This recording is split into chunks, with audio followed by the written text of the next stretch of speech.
Au nom du Père et du Fils et du Saint-Esprit, ainsi soit-il. Eh bien, chers frères, en ce dernier dimanche de l'année, l'Église nous fait lire cette annonce du jugement dernier et de la fin du monde tirée de l'Évangile de Saint Matthieu au chapitre 24. En effet, la fin de l'année liturgique est comme l'image et l'annonce de la fin de ce monde et du jugement général qui le suivra. Les hommes ont bien leurs jours, les pécheurs en particulier, jours de plaisir, jours de profit. Dieu aura le sien. Il aura son jour qui restaurera toute justice. Ce jour est annoncé déjà dans l'Ancien Testament, dans le livre du prophète Sophonie. Ce sera un jour de colère, un jour d'affliction et d'angoisse, un jour de calamité et de misère, de ténèbres et d'obscurité. Et notre Seigneur veut nous prévenir dans son Évangile. À nous de creuser cet enseignement de notre Seigneur, de voir les signes avant-coureurs de ce jugement dernier, de considérer ce jugement lui-même et de comprendre les raisons qui poussent Dieu ainsi à juger en public tous les hommes. Tout d'abord, quels seront les signes avant-coureurs de cette fin du monde et de ce jugement général? Si la fin de l'humanité est certaine, comme la fin de notre vie est certaine, le moment est bien incertain. Sa date nous est inconnue, elle est connue de Dieu seul. Seulement, Dieu veut nous donner des indications, des signes, des indices qui nous feront savoir que ce jour arrivera prochainement. Pour nous en tenir à l'évangile de Saint Matthieu que nous venons de lire, Saint Matthieu nous parle de l'abomination de la désolation dont parle le prophète Daniel. Il s'agit, pour les Juifs de l'Ancien Testament, de la profanation du temple. Eh bien, pensez à la profanation des choses les plus saintes. Saint Matthieu nous parle d'une grande affliction, comme il n'y en a jamais eu, et comme il n'y en aura plus jamais. Il nous parle également de faux messies, de faux prophètes, qui surgiront ici ou là, qui sembleront faire des miracles, accomplir des prodiges, mais il ne faudra pas les suivre, il faudra s'en garder. Saint Matthieu nous parle également de cataclysmes célestes. Le soleil s'obscurcira, la lune elle-même ne donnera plus sa clarté, les étoiles tomberont du ciel. Et si nous lisons d'autres passages de l'Écriture sainte, nous avons notamment Saint Paul, qui nous parle aussi du retour glorieux de notre Seigneur Jésus-Christ, mais il nous dit que ce retour glorieux doit être précédé de cette venue bien mystérieuse de l'Antéchrist, de ses victoires sur la terre, mais de sa défaite finale face à notre Seigneur Jésus-Christ. Et puis, après tous ces signes avant-coureurs, ce sera la venue du Fils de l'homme sur les nuées du ciel. Et nous pouvons faire ici une comparaison entre la venue de notre Seigneur Jésus-Christ à Bethléem, lors de son incarnation, et le retour glorieux du Christ à la fin du monde pour juger tous les hommes. À Bethléem, notre Seigneur naît dans la solitude. Il n'y a personne à part la Sainte Vierge, Saint Joseph, un âne et un bœuf. Ici, il y aura tous les peuples de la terre qui seront rassemblés par l'armée céleste des anges. Tous, nous serons là pour assister à ce retour de notre Seigneur. À Bethléem, c'est l'obscurité. Notre Seigneur naît au milieu de la nuit.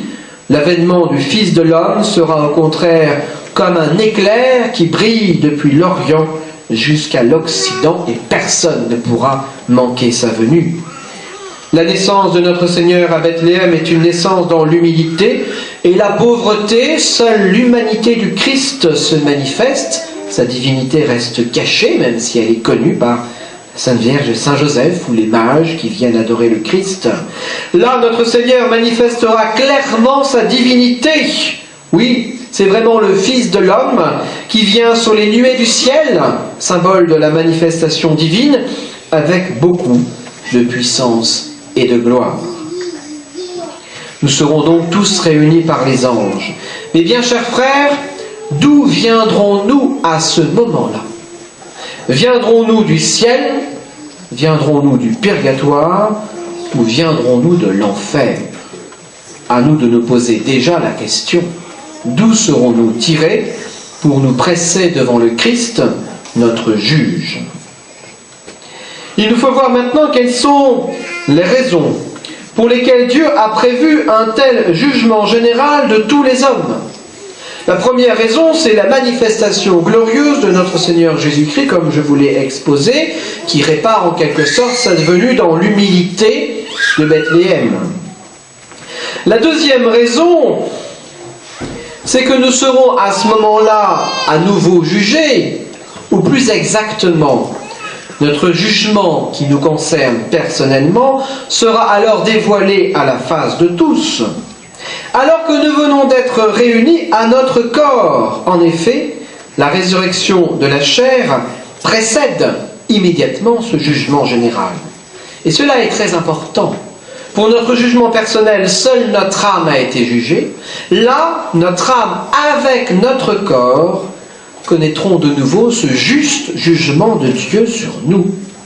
Et nous pourrons imaginer effectivement les cris des damnés qui retrouveront ce corps qui a été l'instrument de leur péché, ou au contraire, la joie des élus qui retrouveront ce corps qui leur a permis de gagner la gloire.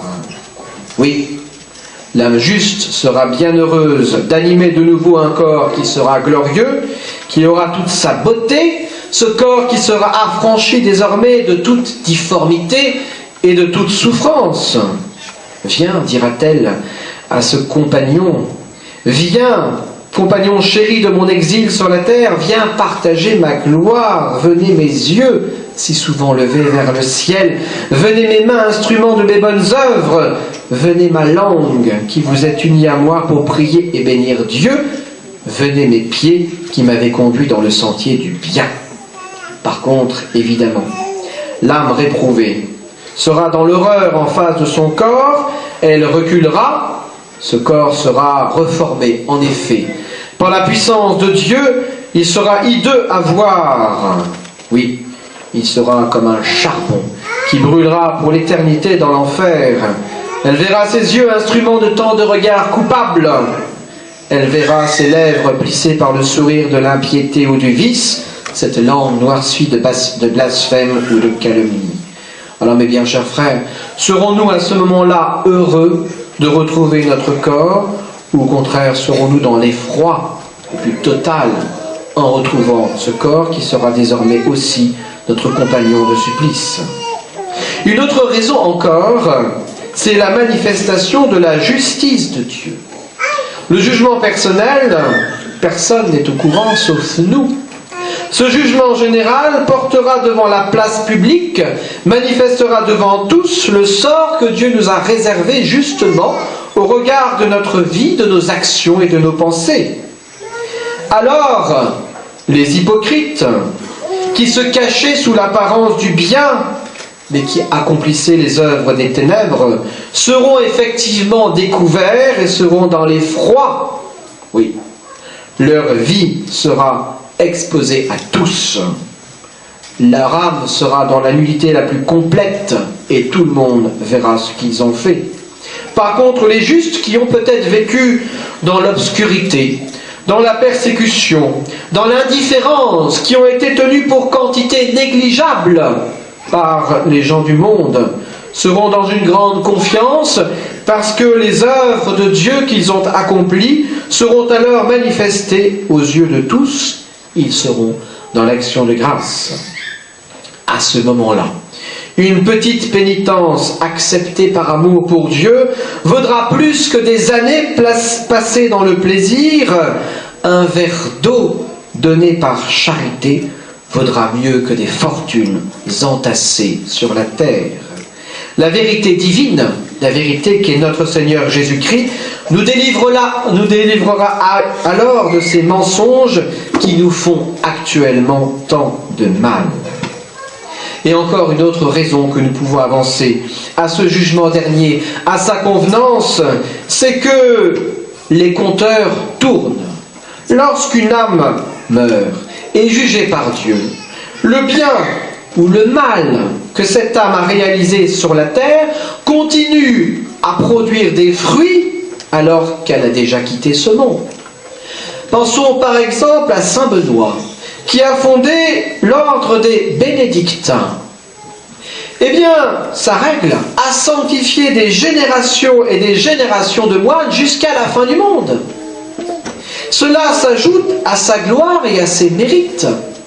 À ce moment-là, au jour du jugement général, il verra tout le bien que sa règle monastique a pu faire sur cette terre, et cela sera ajouté à sa gloire. Par contre, un impie, un ennemi de Dieu, qui combat Dieu par ses livres, par ses écrits, par ses œuvres, sème un poison qui continuera à faire des ravages dans les âmes bien longtemps après sa mort. Nous pouvons penser par exemple à Voltaire et à ses écrits impies qui continuent à être lus et à éloigner les âmes de la foi et de l'amour de Dieu.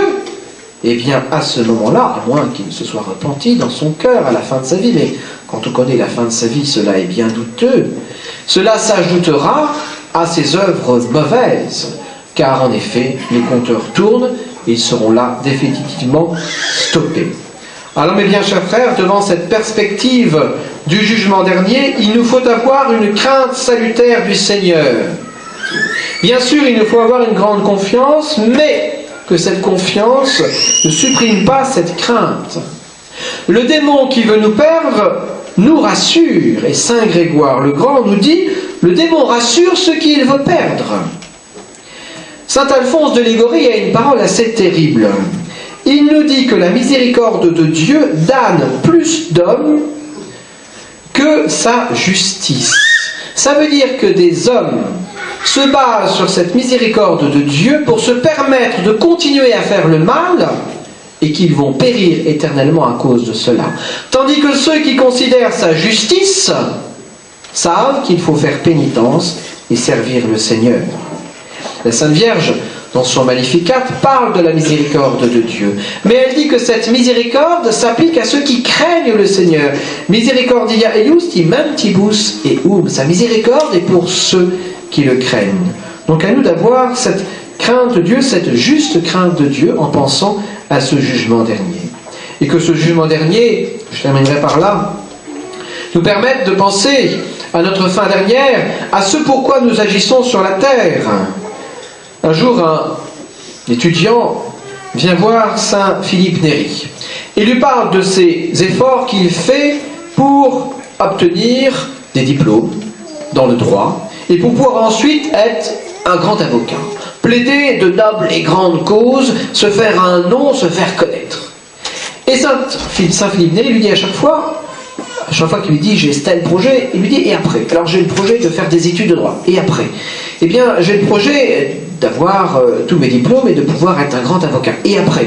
Et après, eh bien, j'ai le projet d'être connu, de plaider de grandes causes, de me faire une grande publicité, d'être admiré par tout le monde. Et après? Et après, il n'avait plus rien à dire. Il a réfléchi, et quelques jours après, il est revenu voir Saint Philippe Néri, qui savait faire, pour abandonner ses études de droit et rentrer dans les ordres, afin d'avoir un « et après ». C'est-à-dire, après, ce sera le jugement de Dieu, ce sera la vie éternelle, eh bien, j'aurai préparé mon âme, j'aurai vécu sur la terre de telle manière à pouvoir me présenter avec un minimum de confiance devant mon juge. Au nom du Père et du Fils et du Saint-Esprit, ainsi soit-il.